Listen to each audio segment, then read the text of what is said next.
Šogad tika izžāvēti 12,000 tonu. Nekādu īpašu jautājumu vai problēmu nebija. Servis strādā lieliski. Viņi atbrauc maksimums no 10 līdz 12 stundu laikā un jau ir pie mums. Tas arī viss. Viss ir vienkārši un uzticami. Ja tev pašam saimniecībā nav kur uzglabāt ražu, tad no 60 līdz 70% izaudzētās produkcijas tu vienkārši atdod kādam citam. Saimniecība vienkārši nespēs izmaksāt algas, uzturēt ciemu, remontēt ceļus, bet pat aizvest graudus uz elevatoru, tur jau tikai par svēršanu vien noplēš naudu, plus tīrīšana, papildus tīrīšana un viss pārējais. No tā visa šeit nav nekā.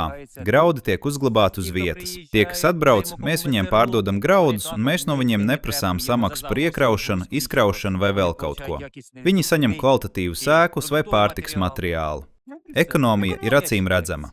Bija gadījumi, kad kaimiņi aizveda no 30 līdz 40 tonnas kukurūzas uz elevatoru, un kamēr stāvēja rindā, kukurūza sāka rūgt. Elevators viņa produkciju nepieņēma. Un viss. Kur lai liek tās 40 tonnas, neviens nezināja. Palīdzējām kaimiņiem, izžāvējām viņiem, un viss. Bet sezonā pie elevatoru kaltēm visapkārt stāv rindas. Ne mazās, ne vidējās saimniecības tur nevar tikt klāt, jo vispirms tur brauc lielie holdingi. Un kamēr viņi neizžāvē savu produkciju, vai kamēr neparādās brīvs loks, visi pārējie vienkārši stāv rindā. Kad strādājām ar salmiem, tur vajadzēja turēt 2 cilvēkus, traktoru, sagatavot salmus, tur bija daudz vairāk tehnoloģisku jautājumu. Bet šeit iebēra granulus un diennakti nav jābrauc klāt, tikai ej un paskaties.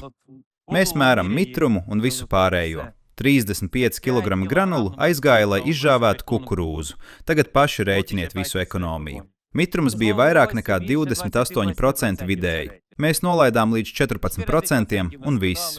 Par pašu granulu cenu te ir interesanti. Mēs pirkām vēl par mazāk nekā 98 eiro par tonu, bet sezonā jau bija apmēram 118 eiro, vēlāk apmēram 128 eiro par tonu. Bet šajos elevatoros, manuprāt, cena ir apmēram 2,95 eiro par tonu procentu. Gāze ir daudz dārgāka, arī salmi principā. Tur bija pilns ar elektromotoriem, bet šeit to ir mazāk. Tas ir vienkārši un uzticami. Katlu pārdot var pat bērns, bet servis, tas ir pats svarīgākais, un tieši par servisu viņiem nav nekāda jautājuma.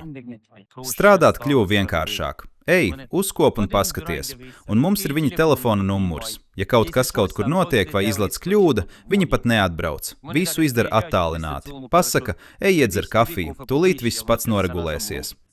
Tas ir kā ar mašīnu. Atver kapotu un paskaties, vai ir benzīns. Tur nav ko līst iekšā, tu tāpat neko nesaproti. Tavs uzdevums ir tikai sekot, vai degviela ir vai nav. Tāpat ir arī pie viņiem. Viss ir novests līdz ideālam. Pirmo graudu kalti mēs nopirkām 2010. gadā. Tā bija partiju tipa kalte. Mums bija 1 kalte un 2 salmu katli. Kad 1 gadu pastrādājām, sapratām, ka ar 1 kalti mums ir par maz. Nācās uzstādīt arī 2 kalti. Lai abas kaltes varētu strādāt paralēli, vajadzēja izveidot tādu tehnoloģisko procesu, lai graudus varētu iekraut gan vienā, gan otrā kaltē. Nācās sazināties ar uzņēmumu Harkiva Sokol.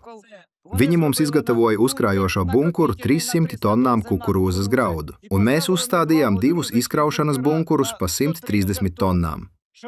Lai sausos graudus no katras kaltes varētu izkraut šajā uzkrājošajā izkraušanas bunkurā, kad mēs nomainījām katlus pret granulu katliem, šo katlu produktivitāte ievērojami pieauga. Tāpat mums ir plāni palielināt kaltes ietilpību. Uzstādīsim papildus sekciju 2,60 metri augstumā, un kaltes ietilpība palielināsies. Šī katla pilnībā pietiek, lai izžāvētu lielāku graudu apjomu. Ar to pilnīgi pietiks. Pirms tam mēs strādājām ar salmiem, bet to vienkārši nav iespējams salīdzināt. Tur vispār nav ko darīt.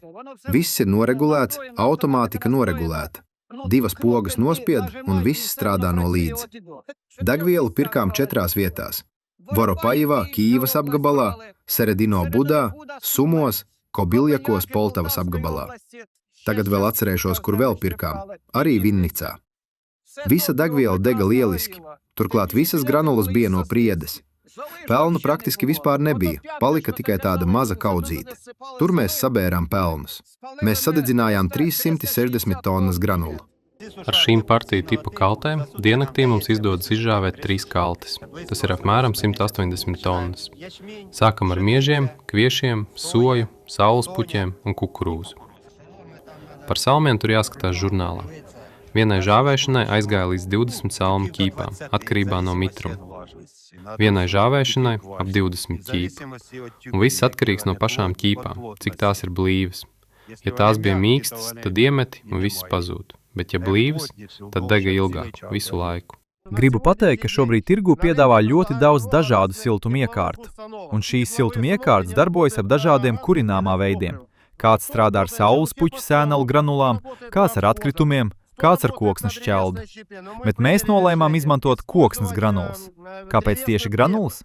Tāpēc, ka granulas ir stabils un pastāvīgs kurināmais. Un šo kurināmo ir iespējams precīzi kontrolēt. Šīs iekārtas jauda. Šī iekārta ir universāla.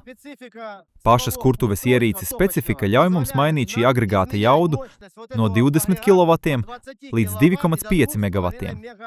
Var teikt, ka mēs varam mainīt jaudu pat pa 1 kW. Citām iekārtām šodien Ukrainā un iespējams pat ārpus tās robežām šādu iespēju un šādu parametru nav. Mūsu kurtuves ierīcē pie jebkuras jaudas vienmēr atrodas ne vairāk kā 5 kg kurināmā. Tas ir ļoti svarīgi. Mūsu iekārtai, kurtuves daļai, kopumā visai mūsu iekārtai ir ļoti maza un ļoti zema inerces pakāpe. Tā apstājas 1 sekundes laikā. Mūsu siltuma ģeneratori strādā ar partiju tipa graudu kaltēm. Tur ir momenti, kad graudi jau ir izžāvēti un tie jāatdzesē, bet cilvēki nezina, ko ar to darīt, jo tur ir siltums, kas paliek kurtuvē. Ko ar to darīt? Kur to izlaist ārā? Vai vajag pievienot ventilatorus, lai visus šos jautājumus atrisinātu? Pie mums tas viss notiek 1 minūtes laikā. 1 minūtes laikā partiju tipa kaltē, starp citu, arī šīs kaltes strādā porciju režīmā. Pēc 1 minūtes žāvēšanas temperatūra kaltē jau kļūst vienāda ar apkārtējās vides temperatūru, jo mēs šo iekārtu izstrādājām 5 gadus pirms sākām to uzstādīt zemnieku saimniecībās. Runājot par mūsu iekārtas darbību, ja salīdzina to ar gāzes vai dīzeļdegvielas degļiem, gribu pateikt, ka atšķirības praktiski nav. Paskaidrošu, kāpēc. Lai šī iekārta sāktu darboties, no palaišanas brīža līdz nepieciešamās temperatūras sasniegšanai vajag tikai no 4 līdz 5 minūtēm. To citas iekārtas nespēja nodrošināt, izņemot dīzeļdegvielas, šķidrā kurināmā un gāzes degļus. Malka šeit pat nestāv blakus. Tā ir universalitāte, vienkāršība. Tā nav vienkārši kurtuves ierīce. Augšējā daļa pie mums vienlaikus ir arī kurtuves gāzu un atmosfēras gaisa maisītājs. Proporcijā 85:15. Tas nozīmē, 85% ir apkārtējās vides gaiss. Un šī ierīce sevī ietver arī uztvērēju. Tā uztver smalkās dispersijas putekļus. Nemaz nerunājot par lielākām daļiņām. Tā uztver ļoti smalkus putekļus, kas paliek šajā daļā. Tā ir mūsu nosēda kamera. Tā ir centra bēdzes nosēda kamera. Cilvēki to tīra reizi no 5 līdz 10 dienās. Aptuveni tā. No 20 tonnām sadedzinātu granulu mums paliek tikai 4 kg smalko putekļu. Frakcija atgādina cementu. Saprotiet, ja cilvēki domā, ka kaut kas kaut kur nokļūst apkārtējā vidē, tad pie mums nekas nekur nenonāk. Viss paliek šeit.